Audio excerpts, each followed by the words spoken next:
तो 2-3 चीज़ें, एक जो डोमेस्टिक ओरिएंटेड सेक्टर्स है राजीव जी, वहाँ पे आई थिंक जो एक अर्निंग्स मोमेंटम है वो बरकरार रहेगा।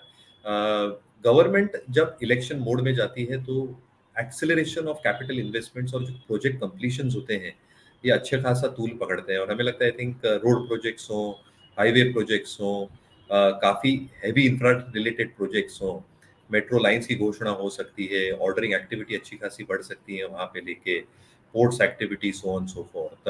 तो capital goods stroke capital equipment वाली जो सेक्टर्स हैं, यहाँ पे मुझे लगता है ऑर्डरिंग एक्टिविटी अच्छी खासी बरकरार रहेगी।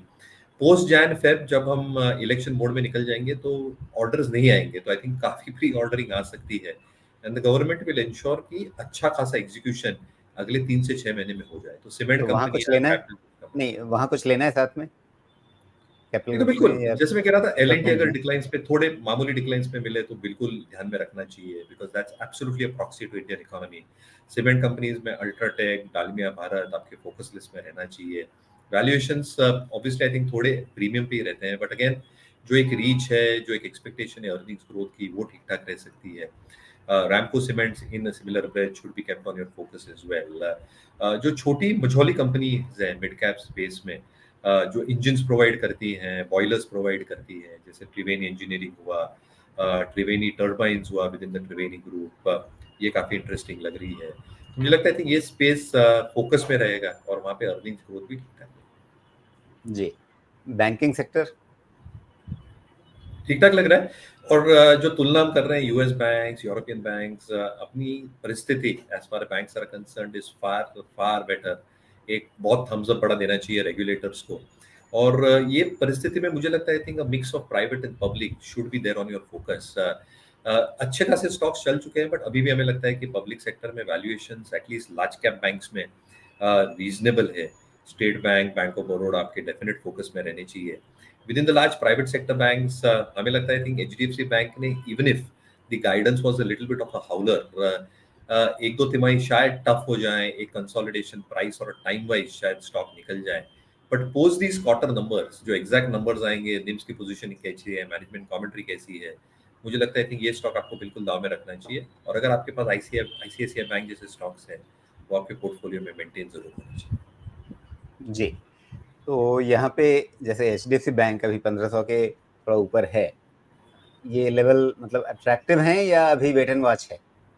2 टाइम्स प्राइस टू बुक है, ऑलमोस्ट स्टेज 1 के नज़दीक है जहाँ तक ओनील के पैरामीटर्स हम ट्रैक करते हैं। और उम्मीद हम ये लगा के बैठते हैं कि जो बेस पे ये काम कर रही है राजीव जी, जो बेस है बैंक का इन टर्म्स ऑफ डिपॉजिट और asset growth, this should start normalising in a couple of quarters. और हमें लगता है कि जो सिनर्जीज मर्जर के साथ एचडीएफसी के साथ, कहीं ना कहीं I think that should start playing out 2 या 3 तिमाहियों में। अगर आप लंबे समय के निवेशक है और जेन्युइनली है 2 या 3 साल के, not looking at daily price movements, I think ये लेवल्स भी शायद अट्रैक्टिव है। और थोड़ी अगर प्राइस स्ट्रेंथ मिलती है नंबर्स के बाद, once it gestates, I think it then becomes a better pick as well. जी। कोई 2-4 नाम अगर आप अपनी ओर से चुन करके बताना चाहें कि भाई 3 साल के लिए पोर्टफोलियो में डालना है, ये बढ़िया नाम होंगे? तो जैसे मैंने कहा, एल&टी कैपिटल गुड स्पेस में से डिक्लाइंस पे मिलता है, डेफिनेटली आपके रडार में रहना चाहिए। एचडीएफसी बैंक थोड़ी प्राइस स्ट्रेंथ ले तो बैंक्स में से रहना चाहिए। एनबीएफसीज में चोला एक बहुत क्वालिटेटिव एनबीएफसी है।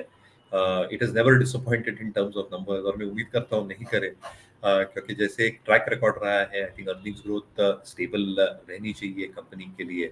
और सीमेंट कंपनीज में अगर कोई दाव में लगाना है from a longer term perspective, UltraTech जो लीडर स्टॉक है सीमेंट में, वो जरूर रहना चाहिए। स्टेबल स्टॉक्स हैं, कॉर्पोरेट गवर्नेंस के कोई इश्यूज नहीं है, और ये भली बात ही जानते हैं कि अगर साइकिल टर्न भी होता है तो 3-4 सालों के लिए कैसे नेविगेट करना है the cycle in their favour. Banking mid cap में कोई नाम, क्योंकि वहाँ पे कुछ लोग कह रहे हैं कि नहीं, पीएसयू में टॉप नेम्स के अलावा, मतलब एसबीआई या 1-2 नामों के अलावा कुछ देखना ही नहीं है।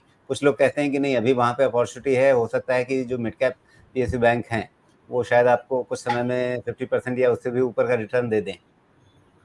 बिल्कुल। तो मिड कैप्स हम भी ओन करते थे।